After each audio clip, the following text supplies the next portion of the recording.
దాని శక్తిని అనుభవించాలంటే మనం ఏం చేయాలి కదా? దేవుని వాక్యం సెలవిస్తుంది, ఏదైతే దేవుణ్ణి మృతుల్లో నుండి లేపిన ఆత్మ, ఆ శక్తి దేవుడు మనలో ఉంచారు అని మనం విన్నాం. ఆ యొక్క పునరుద్ధాన శక్తి, ఆ శక్తి మనము పొందుకోవాలంటే మనం ఏం చేయాలి కదా? మనము ఆ యొక్క కొన్ని దినాలు మాత్రమే కాదు, సంవత్సరంలో ఒక 2 నెలలు, ఒక 40 రోజులు మాత్రమే కాదు ఆ పునరుద్ధాన శక్తిని ధ్యానించడం. ప్రతిరోజు ఆ పునరుద్ధాన శక్తి మీద మనం ఆధారపడాలి. కాబట్టి ఆ పునరుద్ధాన శక్తిని మనము ప్రతిరోజు అనుభవించాలి అంటే మనం ఏం చేయాలో ఈ యొక్క పాయింట్ లో కూడా ABCDE చూద్దామండి. ఆ ఏ చూసినట్లయితే విశ్వాసము మరియు ఒప్పుకోలు. మనము నోటితో ఒప్పుకోవాలి. ఆ యొక్క పునరుద్ధాన శక్తిని రోమీయులకు రాసిన పత్రిక 8వ అధ్యాయము 11వ వచనంలో, దేవుణ్ణి లేపిన వాని ఆత్మ నాలో ఉన్నదని మనము నోటితో ఒప్పుకోవాలి. నోటితో ఒప్పుకోవడమే కాదు, విశ్వసించాలి. దేవుడు ఆ యొక్క పునరుద్ధాన శక్తిని, ఆ దేవుణ్ణి లేపిన ఆ శక్తి నీలో నాలో ఉంచాడు అని మనము విశ్వసించాలి. మొట్టమొదటిగా విశ్వాసము మరియు ఒప్పుకోలు. మనము నోటితో ఒప్పుకోవాలి, మనము విశ్వసించాలి. దానిలోనే బి చూసినట్లయితే సమర్పణ మరియు ప్రార్థన. మన యొక్క బలహీనతలు దేవుడికి పూర్తిగా సమర్పించి, మన యొక్క బలహీనతలు ఏదైతే ఉన్నాయో, మన యొక్క తప్పులు ఏదైతే ఉన్నాయో దేవుని సన్నిధిలో పూర్తిగా ఆ యొక్క సమర్పించి దేవుడికి మనము ప్రార్థన చేయాలి. ప్రతిరోజు ఈ విధంగానే ప్రార్థన చేయాలి. ప్రభా, నా యొక్క బలహీనత వల్ల నేను ఈ విధంగా మాట్లాడాను, నా యొక్క బలహీనత వల్ల నేను ఈ యొక్క చూపులు చూశాను, ఈ విధంగా ఉన్నాను, ఇలా ఉన్నాను అని మన యొక్క బలహీనతలన్నిటినీ దేవుడికి సమర్పించి మనము ప్రార్థన చేయాలి. ఆ దేవాది దేవుడు కోరుకునేది అదేనండి. మన యొక్క బలహీనతలను ఒప్పుకొని మనం ప్రార్థన చేసినట్లయితే ఆ యొక్క దేవుడు మనలో పెట్టిన ఆ పునరుద్ధాన ఆ శక్తిని మనం ప్రతిరోజు మనం అనుభవించగలం. ఆ యొక్క పాయింట్ లో సి చూసినట్లయితే వాక్యాన్ని ధ్యానించాలి. నేను ఒక ప్రశ్న వేస్తానండి. నీతో ఈ యొక్క రోజులో ఒక 24 గంటల్లో ఎవరన్నా నీతో మాట్లాడినప్పుడు ఏం చేస్తావు? వారి మాటలు జ్ఞాపకం చేసుకుంటావు. వారు ఈ విధంగా మాట్లాడారు అని నీకు అర్థమవుతుంది. వారు నాతో ఈ విధంగా మాట్లాడారు, ఇలా మాట్లాడారు, అలా మాట్లాడారని వేరే వాళ్ళు ఎలా మాట్లాడారో వాళ్ళకి చెప్తా ఉంటాం. అలాగే మనం ప్రార్థన చేస్తున్నామంటే దేవుడితో మనం మాట్లాడుతున్నాం. మనం వాక్యాన్ని చదువుతున్నామంటే దేవుడు మనతో మాట్లాడడం కదా. మరి ఆ వాక్యాన్ని చదువుతున్నప్పుడు, దేవుడు నీతో మాట్లాడుతున్నప్పుడు ప్రతిరోజు కూడా ఒక వ్యక్తి మాట్లాడితే నువ్వు ఎలా నెమరు వేసుకొని వేరే వాళ్ళకి చెప్తావో, ఎలా వారి మాటలు గుర్తుంటాయో, మరి వాక్యాన్ని చదివినప్పుడు కూడా దేవుడు నాతో మాట్లాడాడు అని ఆ యొక్క వాక్యాన్ని ఆ రోజంతటిలో నువ్వు జ్ఞాపకం చేసుకుంటున్నావా? ఆ వాక్యాన్ని నువ్వు ధ్యానిస్తున్నావా? ఆ వాక్యానుసారంగా నేను జీవిస్తున్నావా? దేవుడు మనల్ని ప్రశ్నిస్తా ఉన్నారు. వాక్యాన్ని ఏదో చదవాలి కాబట్టి చదవడం కాదు, ఏదో చెయ్యాలి కాబట్టి చేయడం కాదు, వాక్యాన్ని ధ్యానించాలి. ప్రభా, నువ్వు నాతో మాట్లాడవు ఈ మాట ద్వారా, ఈ రోజు నేను వాక్యాన్ని చదువుతున్నప్పుడు దేవుడు నాతో ఈ వాక్యం ద్వారా మాట్లాడారు. నీతి మంతుల గృహము గొప్ప ధననిధి. అసలు నీతి అంటే ఏమిటి? ఈ విధంగా నీతి అంటే దేవుడితో మంచి యొక్క ప్రవర్తన కలిగి ఉండడం, దేవుడితో మంచి ఆ యొక్క రిలేషన్షిప్ కలిగి ఉండడం, అందరికీ న్యాయంగా, అందరి ఎదుట న్యాయంగా ప్రవర్తించడం. ఆ విధంగా నేను నేర్చుకున్నాను కదా అని ప్రతిరోజు ఏదైతే నువ్వు వాక్యాన్ని చదివావో వాక్యాన్ని ధ్యానించుకుంటా ఉండాలి. దేవుడు నీతో మాట్లాడినప్పుడు ఆ మాటను నువ్వు మర్చిపోకూడదు కదా. ఒక మనిషి నీతో నువ్వు అప్పుడు అలా మాట్లాడావు కదా అని అంటాం కదా. ప్రతిరోజు మనం వాక్యాన్ని చదివినప్పుడు ఆ వాక్యం మనకి ఎందుకు గుర్తుండట్లేదు అంటే, మనం ఏదో చదవాలి కాబట్టి చదివేసాం, అయిపోయింది, ఏదో చదవాలి, చదవకపోతే ఎలాగా అన్నట్లు కాదు. దేవుడు నాతో మాట్లాడుతున్నారు అన్న జ్ఞానము కలిగి మనం వాక్యాన్ని ధ్యానించాలి. ఆ సెకండ్ పాయింట్ లో డి చూస్తే మనస్సును పునరుద్ధరించుకోవాలి. Renew your mind. మనస్సును పునరుద్ధరించుకోవాలి కదా. మనలో ఉన్న భయాలను, మనలో ఉన్న ఓటమిని తీసివేసి దేవుని యొక్క ఆత్మ నాలో ఉంది, నేను ఆ భయాన్ని జయించగలను, ఆ ఓటమిని నేను జయించగలను, దేవుడు నాకు విజయం చేస్తాడు. ఆ యొక్క ధైర్యం మనకి ఎప్పుడొస్తుందో తెలుసా?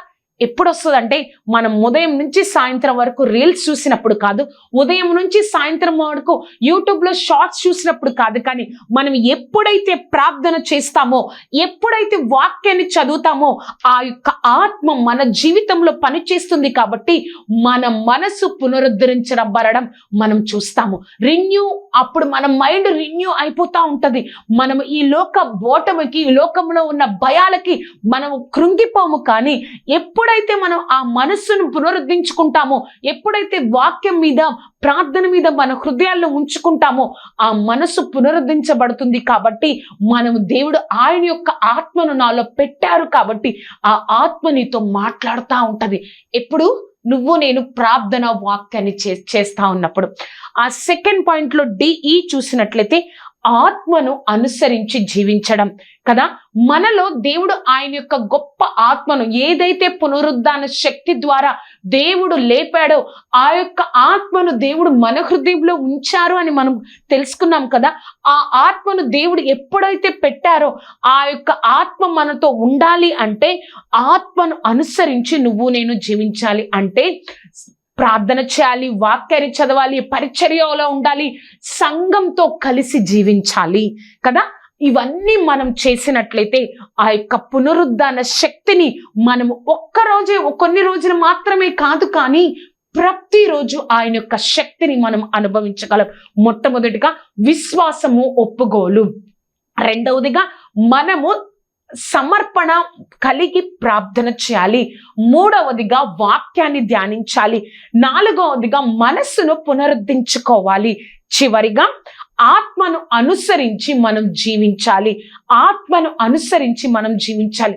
ఇప్పుడు అర్థమైంది కదా అండి, ఆ పునరుద్ధాన శక్తి, దేవుడు ఏ శక్తి అయితే నీలో నాలో దేవుడు పెట్టి ఉన్నారో ఆ శక్తి ఏమి చేయగలదో చూసాము. ఆ శక్తిని నువ్వు నేను ఎలా పొందుకోగలమో మనం చూసాం.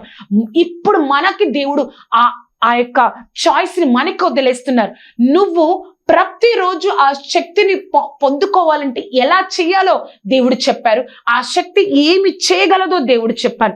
కాబట్టి నువ్వు నేను ఏమి చేయాలంటే ప్రతిరోజు ఆ శక్తి మీద ఆధారపడితే ఈ లోకంలో నువ్వు నేను ఆశీర్వదింపకుండా దేవుడు వదిలిపెట్టడు. ఈ లోకంలో నిన్ను నన్ను దేవుడు ఆశీర్వదించకుండా వదిలిపెట్టను అని ఈరోజు నీతో నాతో మనతో దేవుడు, ఆ దేవాది దేవుడు మనతో మాట్లాడుతున్నారు కదా.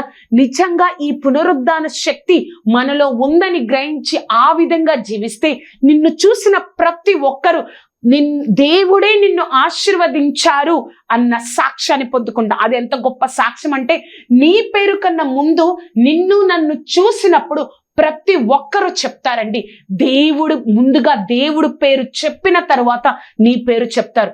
అది ఎంత గొప్ప సాక్ష్యమో కదా. ఆ సాక్ష్యాన్ని దేవుడు నీకు నాకు ఇవ్వాలని ఆ పునరుద్ధాన శక్తిని దేవుడు నీలో నాలో ఉంచారు. ఆ పునరుద్ధాన శక్తి ఎంతో గొప్పది. ఆ శక్తి మీద దినదినము ఆధారపడి మనం దేవుణ్ణి తెలుసుకోండి అని చెప్పడమే కాకుండా మన జీవితాలు చూసి కూడా అనేక మంది దేవుడి దగ్గరికి రావడానికి ఒక అవకాశం ఉంది. కాబట్టి ఆ శక్తి మీద నువ్వు నేను ఆధారపడదామండి. ఆ శక్తితో మనం నింపబడదాం. ప్రతిరోజు ఏ విధంగా ఉంటే మనం ఆ శక్తిని అనుభవించగలమో కూడా దేవుడు చెప్పాడు.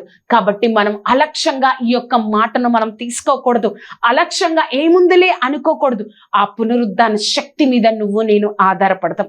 ప్రార్థన చేసుకుందాం. సర్వోన్నతుడా, సర్వాధికారి, సర్వశక్తిమంతుడా, నీ గొప్ప సన్నిధి, కాపుదల, భద్రత దయచేసి దేవా, నీ కృపతో నింపి దేవా మాతో నాతో మాట్లాడిన విధానాన్ని బట్టి నీకు వందనాలు ప్రభా. ఏ శక్తి అయితే ప్రభా నిన్ను ఆ యొక్క మృతులలో నుండి లేపిందో ఆ యొక్క ఆత్మను మా హృదయాలలో నువ్వు ఉంచావు కదా దేవా. ఆ శక్తి మీద మేము ఆధారపడడానికి సహాయమును దయచేయండి. నీ కృపతో నింపబడడానికి సహాయమును దయచేయండి. నీ గొప్ప కార్యం జరిగించు దేవాది దేవా. తండ్రి పరిశుద్ధాత్మ దేవా, నీ కృపా రెక్కల క్రింద భద్రపరచయ్య, వర్ధిల్లింప చేయి దేవా. తండ్రి మాతో మాట్లాడిన దేవా, ఆ శక్తి మీద ఆధారపడడానికి మేము ప్రతి దినము ప్రయాసపడడానికి మాకు సహాయం దయచేయండి. నీ కృపలో వర్ధిల్లింప చేయండి. నీ నామాన్ని మహిమపరచుకో దేవా. నీ గొప్ప కార్యాన్ని జరిగించు దేవా. సర్వశక్తిమంతుడా, నువ్వు తోడేయండి, నడిపించు దేవా. వర్ధిల్లింప చేయి దేవా. మాతో మాట్లాడినందుకు వందనాలు. నీ గొప్ప కార్యం జరిగించినందుకు వందనాలు తండ్రి. ప్రతి ఒక్కరూ ఆ పునరుద్ధాన శక్తి మీద ఆధారపడి నువ్విచ్చే గొప్ప ఆశీర్వాదాన్ని పొందుకోవడానికి మాకు సహాయమును దయచేయండి. నువ్వే వర్ధిల్లింప చేయండి. నీ గొప్ప కృపను అనుగ్రహించండి. నీ నామాన్ని మహిమపరచుకోనండి. మాతో మాట్లాడినందుకు వందనాలు. నీ నామాన్ని ఘనపరుచుకున్నందుకు వందనాలు. నజరేయుడైన యేసుక్రీస్తు నామమున అడిగి వేడుకొంచున్నాము తండ్రి. ఆమేన్, ఆమేన్, ఆమేన్. ఈ యొక్క కార్యక్రమం మీకు ఆశీర్వాదకరంగా ఉన్నట్లయితే మీ యొక్క స్నేహితులకు, బంధువులకు ఈ యొక్క కార్యక్రమాన్ని పరిచయం చేయండి. అంతేకాదు నా గురించి, ఈ కార్యక్రమం గురించి ప్రార్థన చేయండి. పునరుద్ధాన శక్తిని మనం కొన్ని రోజులు మాత్రమే కాదు కానీ జీవితంలో ప్రతిరోజు అనుభవించాలని ఆ దేవాది దేవుడు కోరుకుంటున్నాడు. కాబట్టి మనము ఆ శక్తి మీద ఆధారపడదాం. ఆయన ఇచ్చే ఆత్మీయ ఆశీర్వాదాలు మాత్రమే కాకుండా ఈ లోక ఆశీర్వాదాలతో మనం నింపబడతాం. దేవుడు మిమ్మల్ని దీవించును గాక. ఆమేన్, ఆమేన్, ఆమేన్.